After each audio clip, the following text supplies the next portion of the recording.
بسم اللہ الرحمن الرحیم۔ آج جو ہم انشاءاللہ بات کریں گے وہ یہ ہے کہ کس پہ تقلید واجب ہے اور کس پہ واجب نہیں ہے۔ سب سے پہلے کہتے ہیں کہ مسلمان مکلف دو طرح کے ہوتے ہیں، ایک مجتہد اور ایک غیر مجتہد۔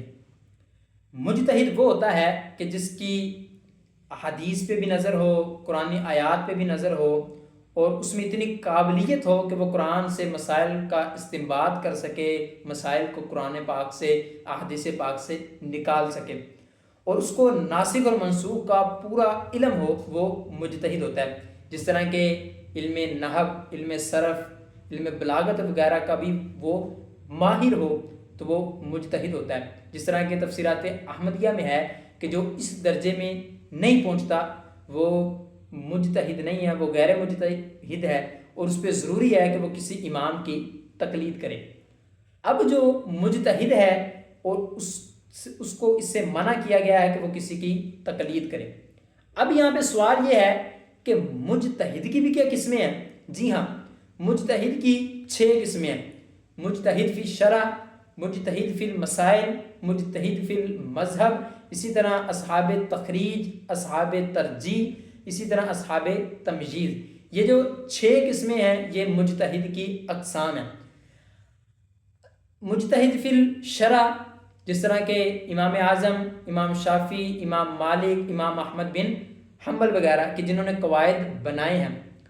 اور دوسرے نمبر پہ ہے مجتہد فی المذہب، جس طرح کہ امام محمد، امام ابو یوسف، امام ابن مبارک رحمۃ اللہ علیہ، یعنی کہ یہ جو بزرگان دین ہیں یہ مجتہد فی المذہب ہیں۔ یعنی کہ جو امام اعظم ابو حنیفہ رضی اللہ عنہ کا مذہب ہے، اگر کسی مسئلے پہ کوئی بحث آ جاتی ہے تو امام صاحب کا اور قول ہے، ان بزرگان دین کا اور قول ہے، تو یہ مجتہد فی المذہب ہے۔ اسی طرح کہتے ہیں کہ مجتہد فی المسائل مقلد ہوں، جس طرح کہ امام طحاوی، امام قاضی خان، شمس الدین، شمس الائمہ وغیرہ یہ مجتہد فی المسائل ہیں۔ اسی طرح کہتے ہیں کہ جو اصحاب تخریج ہیں وہ امام کرخی وغیرہ ہیں، اور اسی طرح جو اصحاب ترجیح ہیں، مثال کے طور پہ امام اعظم ابو حنیفہ رضی اللہ تعالیٰ عنہ کے 2 قول ہیں، آپ کی 2 روایات ہیں، تو اب ان میں سے کس کو ترجیح دینی ہے اور کس کو ترجیح نہیں دینی، یعنی کہ امام صاحب کا قول ہے اور صاحبین کا قول ہے، ان میں سے جس کو ترجیح ہوگی وہ اصحاب ترجیح میں سے کہلائے گا، جس طرح کہ صاحب قدوری وغیرہ، صاحب ہدایہ وغیرہ۔